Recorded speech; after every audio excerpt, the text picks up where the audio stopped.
जय हिंद दोस्तों सेना पर खर्च के मामले में दुनिया का तीसरा सबसे बड़ा देश भारत दागो और भूल जाओ भारत की मिसाइल दुश्मनों का पीछा करके मारती है। वहीं जम्मू कश्मीर के पुलवामा में इनकाउंटर, सुरक्षा बलों ने लश्कर के 3 आतंकियों को किया ढेर।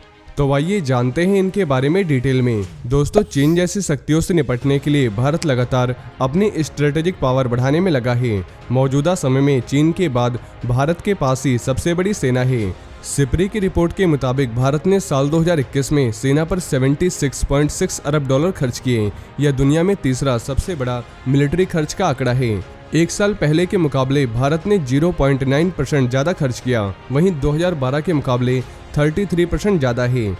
दोस्तों, देश में हथियारों के प्रोडक्शन को तेज करने के लिए सरकार ने बड़े डिफेंस बजट का ऐलान किया था। आत्मनिर्भर भारत बनने के लिए भारत अब हथियारों के निर्माण में बड़ा खर्च कर रहा है।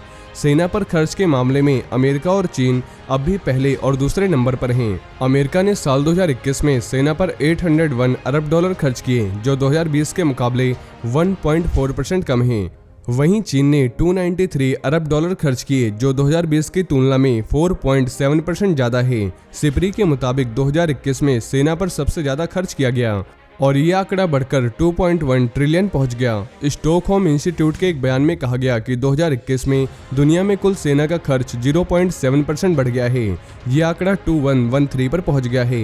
दुनिया में सेना पर सबसे ज्यादा खर्च करने वाले 5 देश चाइना, भारत, अमेरिका, यूके और रूस हैं। ये 5 देश दुनिया भर का 62% खर्च करते हैं और महामारी के बावजूद भी सेना पर होने वाला खर्च कम नहीं हुआ है। वहीं रूस और यूक्रेन के बीच जारी जंग में कई हथियारों ने पूरी दुनिया का ध्यान अपनी ओर आकर्षित किया है। इन हथियारों में यूक्रेन के पास मौजूद anti tank missile top level पर हैं। अमेरिकन निर्मित जेवलिन, ATGM और पश्चिमी next generation light anti tank missile से लैस यूक्रेनी सैनिकों ने सैकड़ों रूसी टैंक और आर्मर्ड व्हीकल्स को तबाह किया है। ऐसी ही एक घातक मिसाइल भारतीय सेना के पास है। दोस्तों, बता दें कि पूर्वी लद्दाख में चीन के साथ 2 साल के लंबे मिलिट्री टकराव के बीच भारतीय सेना और एयरफोर्स ने लंबी दूरी और टारगेट को एफिशिएंसी से भेदने वाली advance Israeli anti tank guided missile ATGM को अपनी खेप में शामिल करने का प्लान बनाया था। चीन के साथ मिलिट्री टकराव के कारण पिछले साल इमरजेंसी खरीद के तहत इजरायल के टैंक किलर का ऑर्डर दिया गया। 2019 के शुरुआत में चीन और पाकिस्तान के साथ तनाव के बीच भारत सरकार ने आपातकालीन स्थिति में 240 स्पाइक MR मिसाइल और 12 लॉन्चर्स मंगाए थे। 2019 के अंत तक इन मिसाइलों को भारतीय सेना में शामिल भी कर दिया गया। ये Israeli anti tank guided missile ATGM भी यूक्रेन के पास मौजूद मिसाइलों की तरह घातक है। सेना स्पाइक LR-2 लॉन्चर और मिसाइलों को अपने बेड़े में शामिल कर रही है। इन मिसाइलों की ग्राउंड स्ट्राइक रेंज 5.5 किलोमीटर है। वहीं इंडियन एयरफोर्स अपने रशियन ओरिजिन के Mi-17 V5 हेलीकॉप्टरों को spike NLOS non line of vision मिसाइलों से लैस कर रही है। ये लगभग 30 किलोमीटर दूर जमीनी टारगेट्स को बर्बाद कर सकते हैं। इसकी मारक क्षमता इतनी है कि टारगेट इससे बच नहीं सकता। ये छिपे हुए टारगेट को भी तबाह करने तक पीछा करती है, यानी इसे दुश्मन पर लॉन्च करने के बाद भूल जाना है, यानी ये मिसाइल टारगेट को हिट करेगी ही। इजराइल इसे 1981 से इस्तेमाल कर रहा है और दुनिया के 35 देश इस मिसाइल पर भरोसा करते हैं और इसे एडवांस हथियारों की लिस्ट में रखा जाता है। इन मिसाइलों के इस्तेमाल से भारतीय सेना सिर्फ टैंक ही नहीं बल्कि कम ऊंचाई पर उड़ रहे दुश्मन के हेलीकॉप्टर और जेट्स को भी तबाह कर सकती है।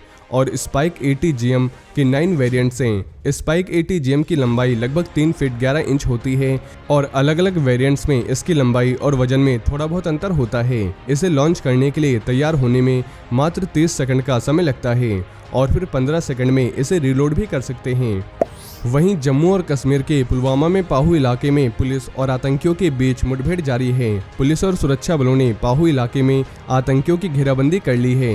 इस एनकाउंटर में जवानों ने 3 आतंकियों को ढेर कर दिया है। सुरक्षा बलों को मुखबिरों से मिली सीक्रेट जानकारी के आधार पर आतंकियों के छिपे होने की जानकारी मिली थी, जिसके बाद सुरक्षा बलों ने पुलिस के साथ मिलकर मार्ग इलाके को घेर लिया और सर्च ऑपरेशन शुरू कर दिया। इस दौरान आतंकियों ने पुलिस टीम पर गोलियां चलाई, जिसके बाद जवानों ने पूरे इलाके की घेराबंदी कर गोलीबारी शुरू कर दी। IGP कश्मीर विजय कुमार ने पुलवामा में जारी मुठभेड़ के बारे में जानकारी देते हुए बताया कि इस मुठभेड़ में लश्कर-ए-तैयबा के 3 आतंकी फंसे हुए थे। सर्च ऑपरेशन के दौरान वो घबरा गए और जवानों पर फायरिंग शुरू कर दी, जिसके बाद जवानों ने जवाबी कार्रवाई करते हुए तीनों आतंकियों को जहन्नुम का रास्ता दिखा दिया। वहीं देश का सबसे बड़ा टाटा ग्रुप यूरोप की दिग्गज कंपनी एयरबस के साथ मिलकर एयरफोर्स के लिए ट्रांसपोर्ट एयरक्राफ्ट बना रहा है।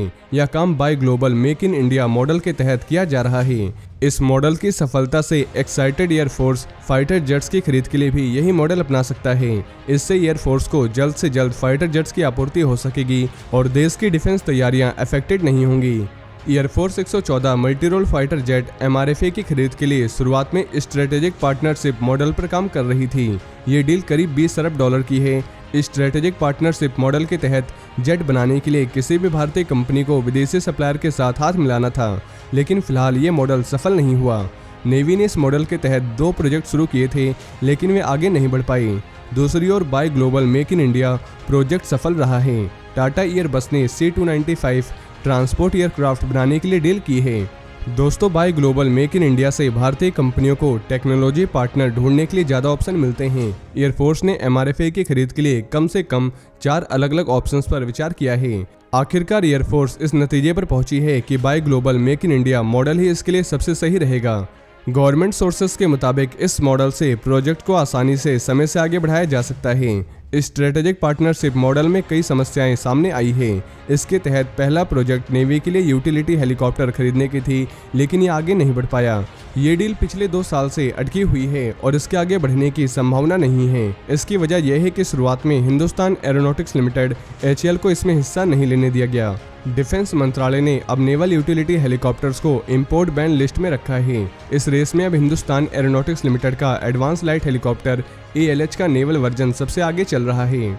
तो दोस्तों, ये थे आज के कुछ बड़े डिफेंस अपडेट। इसके अलावा अगर आप भारतीय सेना से जुड़ी ऐसी और भी जानकारी जानना चाहते हैं तो आपको हमारे दूसरे चैनल डिफेंस एनालिसिस पे मिल जाएगी, जिसकी लिंक आपको नीचे डिस्क्रिप्शन में मिल जाएगी।